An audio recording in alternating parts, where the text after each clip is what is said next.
Hey folks, it's Lord Zorblat here. And so I thought I would just give you a little tour of what I'm doing, sort of like as part of my like, hey, help me build this game thing. So this is the old world, and if you've been following you can look back at my other videos. I used to have a lot of hexagons here in like a pattern that was pretty tight. I decided it was just way too tight. I just kind of set it up to figure out, if it was going to work at that density. So let's run it like this. So basically, I'm going to give you a little refresher. Basically, I can take one of these blocks and Command D it, and then let's Command L it, and put it over here. Whoa! Look, it's already got a rod attached to it. And what happens is the program, I'm going to put a new rod here. The program, I wrote a script, if it sees a rod like that, and we'll make it big, it doesn't matter if it's thick or not, but it's easier to see them if they're thick. Let's get this thing out of here. Let's do Command 2. What are we, 32 studs? Yeah, let's put a big drop here. We'll put a big drop. So I'm just testing, like, what kind of drops are cool. And I think I've landed on something better than what I had before. I've got the spiral thing going. It's just a test. Let's grab the spawn down here. And there's spawn. Let's spawn up here. Let's run it. I tried to make some other videos before, but there's too many hexes and the terrain was fighting itself, so they weren't working. So I've got all these half videos. So I like this track a lot. Kent needs to make me some more dope tracks. Alright, so here we are. So basically it turned those rods into these like 3-section bridges where you got a horizontal section. It's supposed to have little blocks on it, little letters on it, and then you've got these 2 terrain sections. But as you can see, the whole thing didn't load, so maybe this is a little too just diffuse. But you can go boom. So let's see if this is a good drop. Yeah, that's what I like. I like where my adrenaline gets going because it feels real.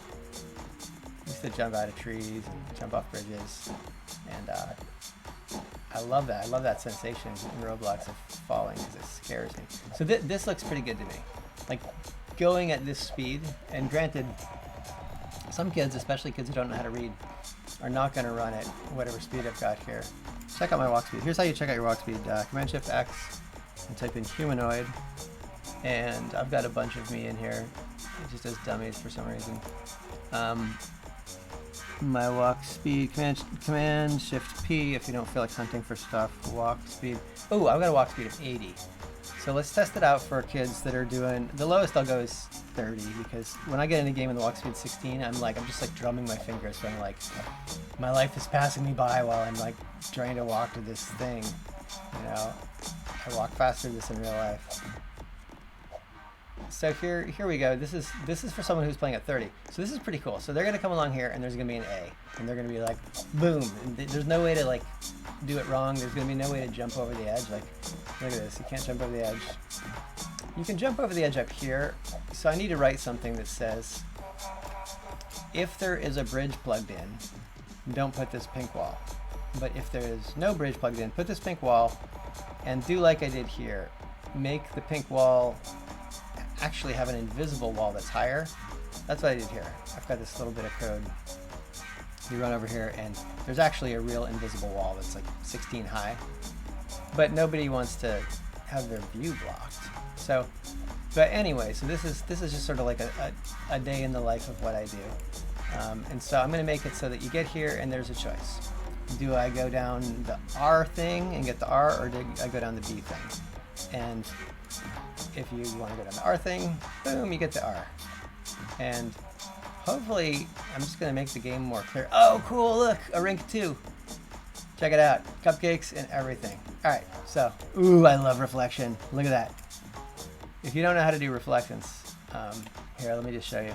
So let's go over here. So we'll just type in like part. Pick a random part. Who knows what this is? Let's just F this and get there. F. Oh, it's my car. It's my car. Oh my gosh, I love this car. It's the dumbest car. I got it from a tutorial from like 2013. It's really hard to make a working car. If this one works, hey, how come you're not getting me there? Take me there. Whatever, I'll teach you about reflections later. But anyways, it's just like transparency, but look at that. How amazing is that? So yeah, let's check out my code. So here's the config file. And so here, I said for the dummy, and basically I say here's a list of all the different configurations for all the hexes. These ones I thought through and I put different blocks in them, but the other ones I just said let's just use dummy for now. So they're all using dummy, but I set dummy to have, you can have 6 different bridges coming out of it. And the first one, let's do a rink 2. The rest of them we'll just do rink 1. And so rink 2 is kind of this sort of mini game. Let's check it out. Let's go check out rink 2. At the risk of making this a super long video that I'll never upload. Yeah. So these things, this is really good code. This code like proportionally scales the rink, except for this weirdo thing. And it makes the blocks zoom between these different destinations in a figure 8. It's pretty good code. Yeah, these are the blocks that the letter blocks zoom to.